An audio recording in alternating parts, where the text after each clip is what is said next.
I am Araf and welcome to my another video।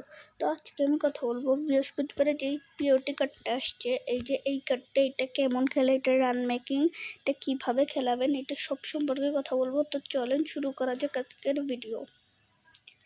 তো এই কার্ডটার স্ট্যাক্সটা প্রথমে আমি দেখাই দিচ্ছি। স্ট্যাক্সটা হচ্ছে দেখেন, অ্যাটাকিং এমন 87, ball control 92, dribbling 93, tight position 94, low pass 90, lofted pass 82 আর ফিনিশিং 81 আর speed 90, acceleration 92, kicking power 84, balance 90, stamina 85। তো এই কার্ডটা যে সময় আমি খেলাইতাম এইটা কিন্তু সিএফ পজিশনে যাইতো গা। আমি আরএমএফে খেলাইতাম, এটা সিএফ পজিশনে যাইতো গা, কারণ এইটার এত ভালো রান মেকিং যে বলার বাইরে।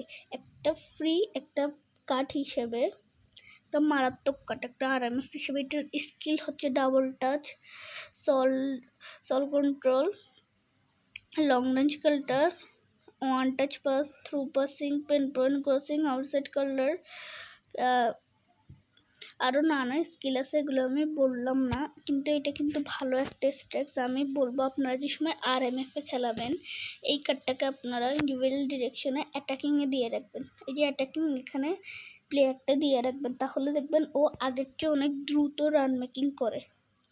দেখবেন ও সবচেয়ে বেশি রান মেকিং করে। ও যে সময় খেলে ওই সময় সবচেয়ে বেশি রান মেক করবে, কারণ আপনার গোল করা লাগবে। ডিফেন্সের ক্ষেত্রে কিন্তু তেমন একটা না, ও কিন্তু যদি চায় ডিফেন্সে চলে আসে আবার।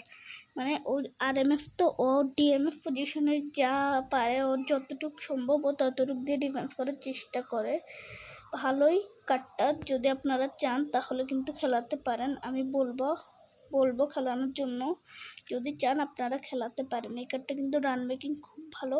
তো আজকের মতো ভিডিওটা শেষ করছি।